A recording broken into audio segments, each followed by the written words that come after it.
there has to be thousands of hours into this. And none of it would have mattered if we didn't get this silly throw-out bearing and sitting on someone's desk someplace, just waiting for a home. None of it would have mattered had we not found this thing and been able to get that installed and get this car running, which is just a wild story to me. There's a lot of hubbub going around. This scratch-built P1, Freddie Tavarish has got a lot of videos out going on this thing. It was a crazy undertaking. But I'm going to take you back a little bit, probably a couple years prior to this going down, and kind of fill you in on how we got involved in this project. We had a little bit of knowledge when it came to P1s and the differences and what was going on with the engines, but we were approached by Steve Lucas. Hey, could you build a P1 engine? And we said yes. So apparently he had purchased a validation prototype P1 back in the day, and along with the purchase came a bunch of parts. These validation prototype vehicles were rode hard and put away wet, kind of beat up. The press was hammering on these things. There were rumors of different celebrities driving these, going to different racetracks, competing in hill climbs, that sort of stuff.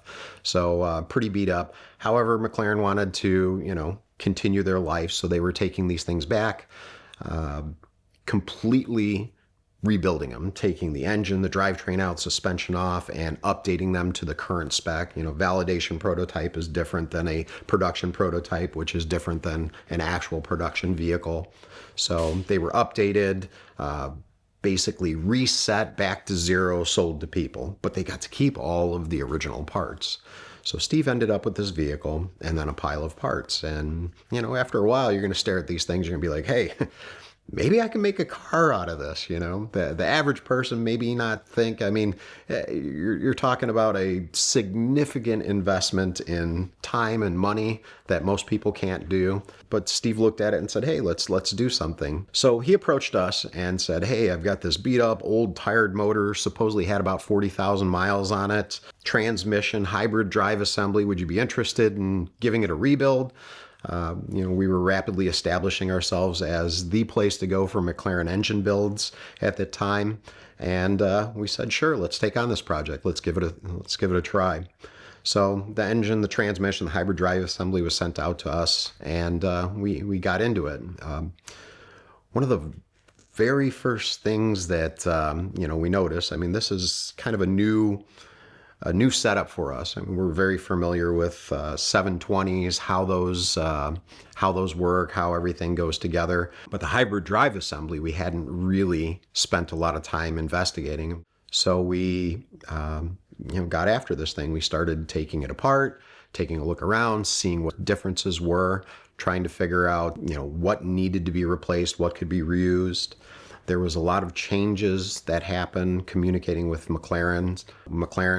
They were able to tell us there were updates. Some of the interesting things that I saw were the construction of the seals, let's say, for the HDA drive assembly. You could tell that the original stuff or the prototype stuff that was put in there was kind of handmade and put together and made to work while they were developing a finalized product that would go into, the production P1s. So a lot of those things there were updates for.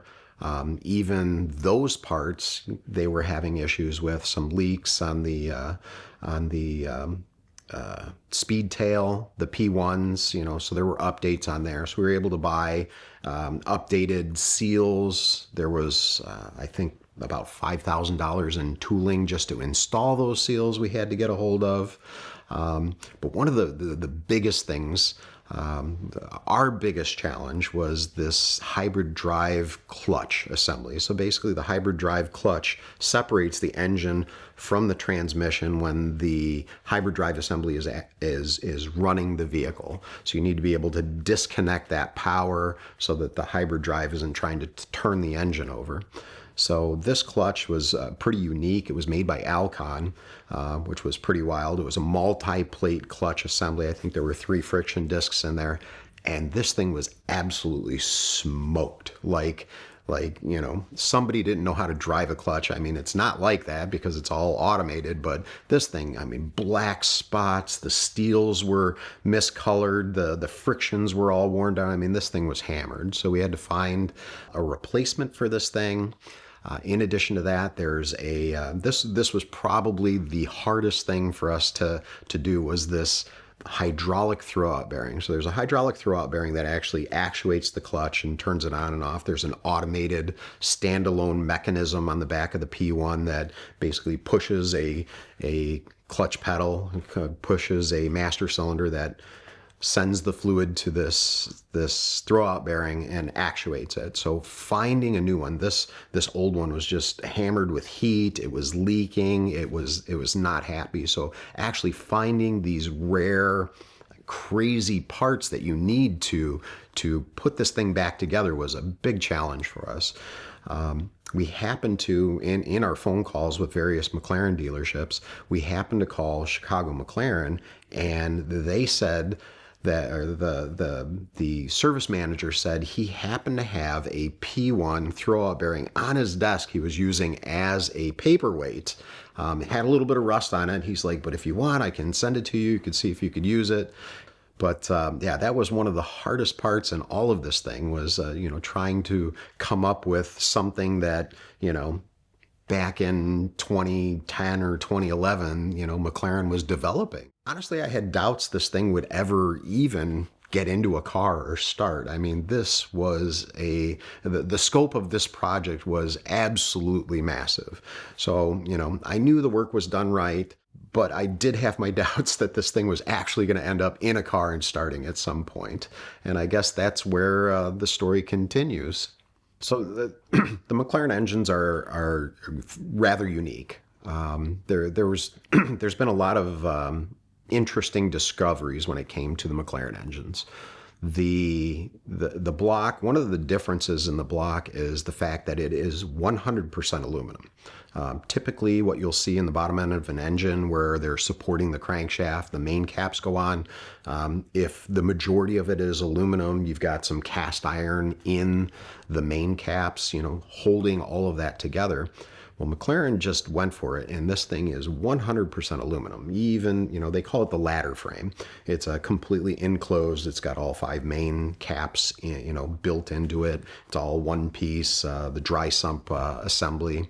McLaren really did their engineering to keep this engine as short as possible so it could sit as low in the car as possible, to have the lowest center of gravity, make it corner better. I mean, McLaren really did a good job of sticking to what they wanted to do, making things light, making things, keeping the center of gravity low, making it corner the way it was. So not having any heavy components in there was pretty wild. To support the bore of or we would call it the tunnel that the crankshaft goes into, it appears that they decided to make these main bearings like ridiculously thick. I mean, they are 3 times thicker than your typical main bearing. I mean, you could probably run a car over one of these main bearings and not hurt anything. They are beefy. Those go in there and support that crankshaft. The connecting rods, honestly, are probably the biggest weak link in the entire engine. These things are supporting well in the P1. I mean, you're talking about over 100 horsepower per cylinder that they're trying to manage. Getting these things out and putting something stronger in would be advantageous. So that was one of the main upgrades. We put bearings in, we did connecting rods, we refurbished the pistons, and got those to a point where they could go back in. The sleeve design was kind of unique. There's been at least 2 different sleeve designs. One was an all aluminum sleeve with a Nickel liner for wear. And that's what the P1 has. And then later in the 4-liter stuff, they went to a steel sleeve with a Nickel liner. And evaluating those and making sure that they hadn't barreled out too much or deformed was done. A little bit of honing to make sure that the rings were going to get a good seal when that went back together.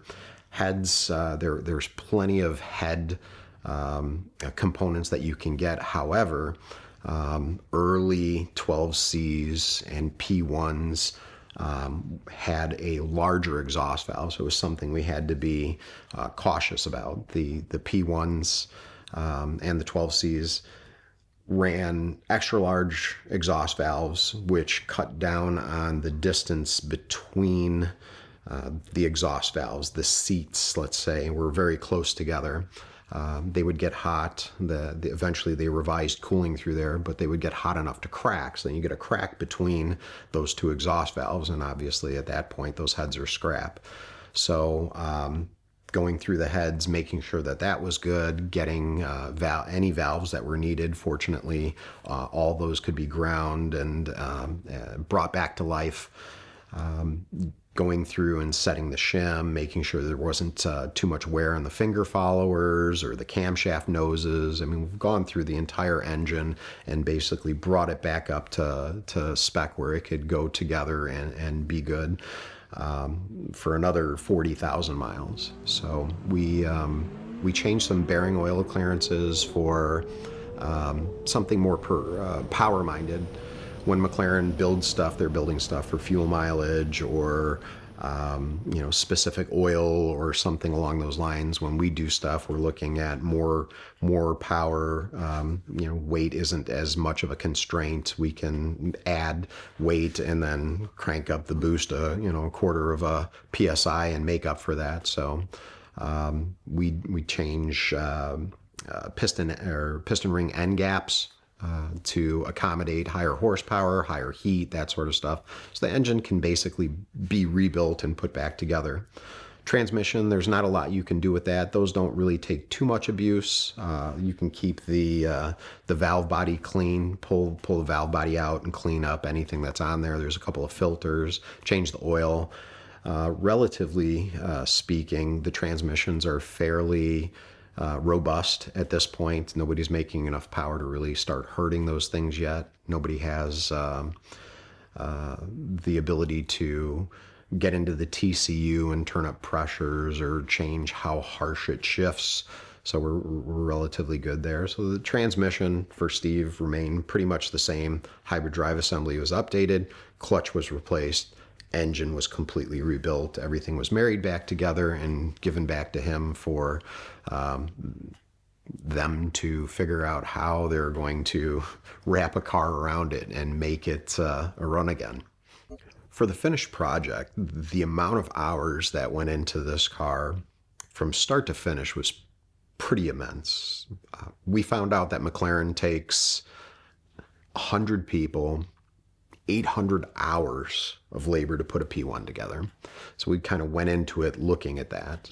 Freddie's timeline of 1 week to make this build was pretty lofty. When we look back on it, between Steve securing the car, looking at the parts, starting to order stuff, figure out how to create a tub or how to get a tub, that sort of stuff. I mean, there has to be thousands of hours into this, and none of it would have mattered if we didn't get this silly throw-out bearing and sitting on someone's desk someplace, just waiting for a home. None of it would have mattered had we not found this thing and been able to get that installed and get this car running, which is just a wild story to me. If you get a ticket, the first thing you should do is text a picture of it to 305-305. That will get the ticket clinic on your case immediately. You'll be facing costly fines, risks of suspension, possible jail time, points on your license, higher insurance premiums, and a lot of bad things that they can help you to avoid. You can also find them at the link in the description below, but the Ticket Clinic is a nationwide law firm with brick and mortar offices in Georgia, Florida, and California, but they've got attorneys everywhere, and that's what's most important, because a local attorney will know exactly how the local laws work, know the people who are in charge, and get you the best outcome possible. So text a picture of your ticket to 305 305 305 or click the link in the description below to fight your ticket with the Ticket Clinic.